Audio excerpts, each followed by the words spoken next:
अंजीर तथा बर की बात कर रहे हैं। अंजीर क्या होता है बेटा? अंजीर एक ऐसा, अंजीर जो पादप है, ये क्या है? पादप। ये क्या है बेटा? पादप। और बर क्या है? बर एक कीट। क्या है? तो ये किस किस के बीच का संबंध है बेटा? एक पादप और एक कीट के बीच का संबंध है। अब ये कैसा संबंध है उसके बारे में अपन बात करते हैं।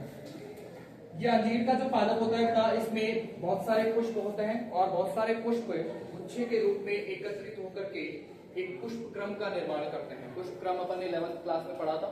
बहुत सारे छोटे छोटे पुष्पों से मिलकर के एक पुष्पों का गुच्छा बनता है, उसे अपन कहते हैं पुष्प क्रम। क्या कहते हैं? पुष्प क्रम। तो इस अंजीर के पादप में पुष्प अलग अलग नहीं पाए जाते हैं। किस रूप में पाए जाते हैं? पुष्प क्रम के रूप। किस रूप में मिलेंगे?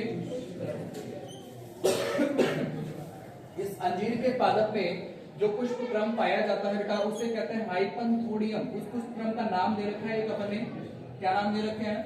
हाइपनथोडियम प्रकार का पुष्प क्रम है। हाइपनथोडियम पुष्प क्रम। अब ये कैसा होता है उसको अपन समझते हैं। देखो मैं इधर बना रहा हूं उसको।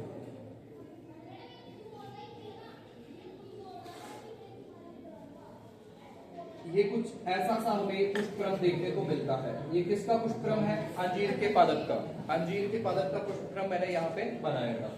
इसमें ऊपर की तरफ यहाँ पर जो पुष्प है बेटा वो नर पुष्प है। यहाँ जो पुष्प लग रहे हैं वो कैसे पुष्प है? नर पुष्प है। बीच में जो पुष्प लगेंगे बेटा वो होते हैं बंध्य पुष्प। ये पुष्प कैसे हैं? बंध्य पुष्प, स्टेराइल पुष्प है। बंध्य पुष्प का मतलब क्या है? मैंने आपको पढ़ा दिया ना, सेक्सुअल रिप्रोडक्शन। बंध्य पुष्प किसे कहेंगे? जो जनन की क्रियाओं में भाग नहीं ले सके, अर्थात उसके पास पुंकेसर और स्त्रीकेसर नहीं हो। उसके पास क्या नहीं हो? पुंकेसर और स्त्रीकेसर नहीं हो, या अगर है भी तो वो क्रियाशील नहीं हो। यानी कि अगर पुंकेसर है तो उसमें परागकण नहीं बन रहे, यदि स्त्रीकेसर है तो उसमें अंडाशय में बीजांड नहीं लग रहे। ऐसे को अपन, ऐसे पुष्प को क्या कहते हैं? बंध्य पुष्प। ठीक है। तो ऊपर वाले पुष्प कैसे हैं बेटा? नर पुष्प। ये कैसे पुष्प है? नर पुष्प है। बीच वाले कैसे हैं? बंध्य पुष्प। ये कैसे पुष्प है? बंध्य पुष्प है।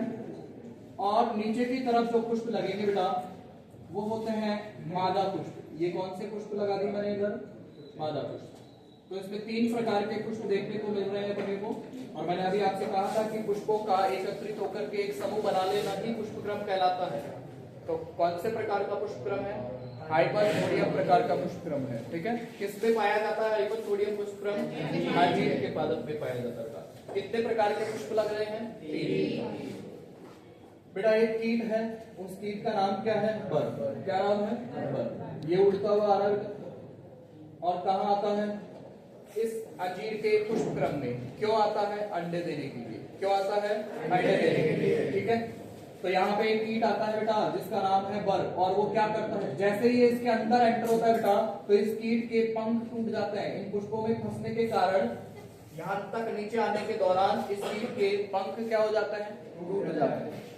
अब ये यहाँ पहुंचा है तो बेटा पंख टूट गए, तो अब क्या ही कर रहे? जो काम करने आए थे वो तो करना पड़ेगा। तो ये क्या करती है बेटा? ये जो बर आई है यहाँ पे, ये क्या देती है? अंडे देती है। यहाँ पे क्या देगी? अपने अंडे देती है। इस बर ने अंडे दे दिए बेटा। अब इस बर के अंडों का क्या होगा? मैच्योरेशन, परिपक्व होगा। ये अंडे किस में बदलते हैं बेटा? लार्वा में। किस में बदलते हैं? लार्वा में। और लार्वा बाद में किस में बदल जाएगा? वयस्क बर में। डायरेक्ट अपन वयस्क पे चले जाते हैं। ये वयस्क बर बन गई बेटा।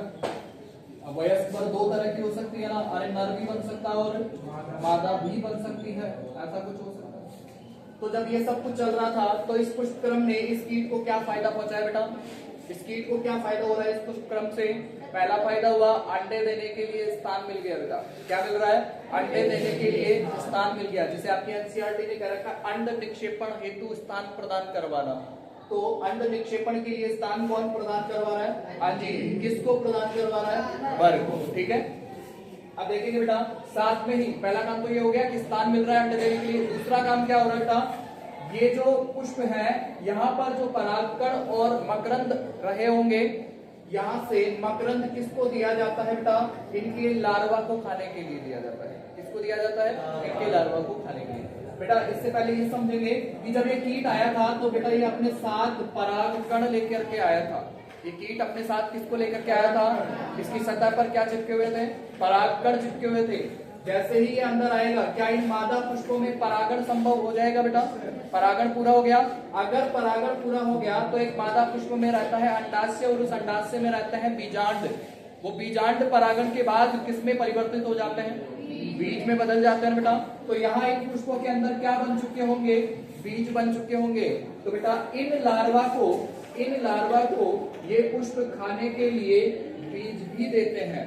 खाने के लिए क्या देते हैं? बीज। यानी कि बर के लार्वा को दो फायदा हो रहा है। बर को दो फायदे हो रहे हैं बेटा। पहला फायदा अंडे देने के लिए स्थान मिल गया।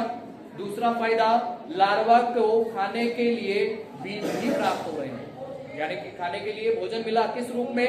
बीज के रूप में। तो पादप ने इस बर को दो फायदे दिए बेटा। क्या क्या फायदे दिए? एक तो अंडे देने के लिए स्थान दे दिया, और दूसरा क्या फायदा दिया बेटा? खाने के लिए। यानी कि ये जो परिवर्तनशील लार्वा थे, इनको खाने के लिए क्या दे रहा है? बीज भी दे रहा है। बदले में इस पादप ने अपना क्या करवा लिया है? परागण। इस पादप का क्या फायदा हुआ है? अरे पादप का परागण हो गया ना। अगर ये बर यहाँ इस पुष्प क्रम में नहीं आती तो क्या इस पुष्प का वो हो सकता था? क्या परागण हो सकता था क्या बेटा? नहीं हो सकता था।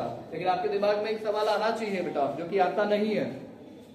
यहाँ पे नर पुष्प भी है और इधर मादा पुष्प भी है। तो बोले सर इसकी जरूरत ही कहाँ पड़ रही है? यहाँ तो नर पुष्प भी है और यहाँ मादा पुष्प भी है। इधर से पुंकेसर, इधर से परागकण गिरेंगे और यहाँ तक पहुंच जाएंगे। ऐसा हो सकता है?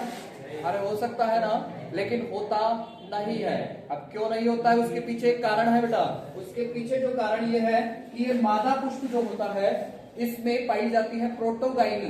मादा पुष्पों में क्या पाया जाता है? प्रोटोगाइनी। और ये प्रोटोगाइनी आपने सेक्सुअल रिप्रोडक्शन में पढ़ रखा है इन फ्लावरिंग प्लांट्स। प्रोटोगाइनी कुछ याद आ रहा है क्या?